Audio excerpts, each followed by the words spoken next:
इसमें क्या दिखाया गया? आले में सिप दिखाया गया। आला समझते हैं? कोई आला समझता है? डॉक्टर वाला नहीं। आला क्या होता है? दिमाग में जो दीवार होती है ना, दीवार में एक डिजाइन होती है जिसमें हम लोग दीपक लगा कर रख देते थे, उसको आला बोलते थे। उसी में शिव जी को दिखाया गया है, शिव की मूर्ति को जो है ना दिखाया गया है ना।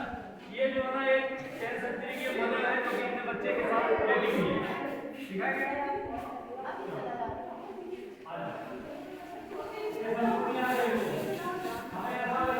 सबसे यूनिक फोटो मुझे लगी भगवान अर्धनारीश्वर आधा सभी मिस्त्री का।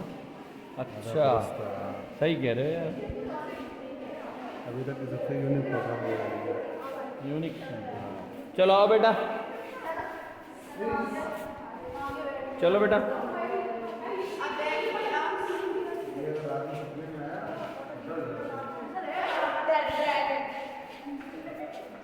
चलो ये गर्ल्स गए उस हॉल में नहीं गए। चलो आ जाओ, आगे आ जाओ बेटा, साइड हो जाओ। इससे आगे नहीं कोई आएगा। ये हमने जो आपको बताया था ना, डॉक्टर पवन तिवारी जी सर आ गए। गुड आफ्टरनून तो कह दो। चलो शाम हो जाओगे। अभी तक आपने जितनी भी चीजें देखी वो हजारों साल पुरानी मूर्तियों की देखा आपने, जो कि कन्नौज में खुदाई में मिली, कहीं ना कहीं से कलेक्शन हुआ, उनके बारे में आपने जाना और मूर्तियों को पहचाना। ठीक, किसी का कोई डाउट? अच्छा, डाउट नहीं है तो आगे जो है ना हम जो क्लास में चल रहे हैं वो क्या है समझ रहे हैं आप? उसी में एक ये पेंटिंग है। पेंटिंग ये आपको खूबसूरत लग रही होगी। पेंटिंग की जो कला जो है ना, एक महिला या बेटी ही समझ सकती है कला कितनी अच्छी है, क्योंकि वो पेंटिंग बनाती है ना। तो ये पेंटिंग अच्छी लग रही है ना, इसकी कहानी भी अच्छी है। पेंटिंग ये अपने आप में एक कहानी बयां कर रही है। कहानी क्या कह रही है? कि कहानी ये कह रही है, आपको बताया कन्नौज के कितने नाम? 11वां नाम, लेकिन उसमें एक नाम है जिसका नाम है कानकुब्ज, है ना। तो वो कानकुब्ज नाम कैसे पड़ा कन्नौज का, वो ये हिस्ट्री बताएगी पेंटिंग। थोड़ा गौर से सुनिए बेटा, सुन लो, शांत होकर सुनिए। कह रही है कुछ पेंटिंग, क्या कह रही है? कितनी शांत है। पेंटिंग ये कह रही है कि कन्नौज का नाम कानकुब्ज कैसे पड़ा। यहाँ के एक राजा है जिनका नाम है कुशना, ये है, ठीक है। एक राजा है जिसका नाम है कुशना, उनकी 100 बेटियां। राजा के कुछ नाम वो है, उनका क्या नाम था? उनकी कितनी बेटियां थी? 100 बेटियां हैं। वो किसी जंगल में घूम रही हैं, है ना, भ्रमण कर रही हैं।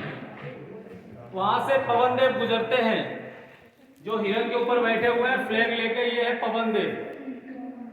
और ये पवन देव गुजरते हैं, वो किसी कन्या को देख के प्रपोज करते हैं कि हमें आपसे शादी करनी है। क्या कहते हैं? दूर रहो बेटा इससे। हाँ, लेकिन वो बेटी जो है ना मना कर देती है, विदाउट फादर परमिशन हम आपसे शादी नहीं कर सकते। ये जो मैं कहानी आपको बता रहा हूं, ये जो वाल्मीकि की रामायण है ना, उसमें ये लिखा हुआ है। जो भी आपको संग्रहालय में चीज बताई जा रही है या समझाई जा रही है, ये एकदम अटेस्टेड है। ऐसा नहीं है कि आपको कोई चीज कहानी बना के बताई जाए। तो ये वाल्मीकि की रामायण में त्रेता युग में इसको लिखा हुआ है कि कन्नौज का नाम कानकुब्ज कैसे पड़ा। ठीक, तो कुशनाभ किसी कन्या को देख के प्रपोज करते हैं कि आप हमसे शादी कर लीजिए, लेकिन वो बेटी मना कर देती है कि विदाउट फादर परमिशन हम आपसे शादी नहीं कर सकते। तो उनको गुस्सा आ जाती है, वो श्राप दे देते हैं कि तुम लोग सब कुब्जा हो जाओ।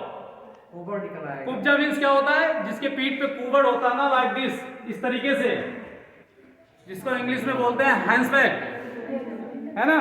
तो ये सब कुबड़ी हो जाती है। जैसे देखो ऊपर पहले पेंटिंग है ना, पेंटिंग सारी कन्या कैसी सही है ना, एकदम कोई प्रॉब्लम नहीं, कोई समस्या नहीं है। फिर यहाँ देखो, यहाँ पेंटिंग में सबको कुबड़ निकाला है, सब झुक गई है कुबड़ निकलने में ना, ऐसे ही ये झुक गई है। ठीक है, तो क्या होता है? वो सब कुबड़ी हो जाती है।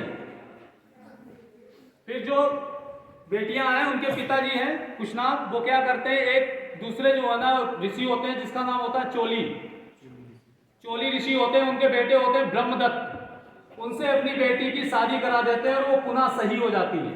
चूली ऋषि थे, चूली ऋषि के लड़के थे ब्रह्मदत्त, उनसे अपनी बेटी की शादी करा देते हैं और पुनः वो सही हो जाती है। उनके स्पर्श से उनके आशीर्वाद सारी ठीक। कन्या पुनः ठीक हो जाती है सब। तो कन्नौज का नाम पड़ा था कानकुब्ज, जैसे कन्या, जैसे यहाँ क्षेत्र में लड़कियों को कन्या बोला जाता ना, तो कन्याओं से ले लिया कान्य, और कुब्जा मीन्स कुबड़ा, तो कन्या कान्य कुब्ज, कन्नौज का नाम पड़ा था कान्य कुब्ज।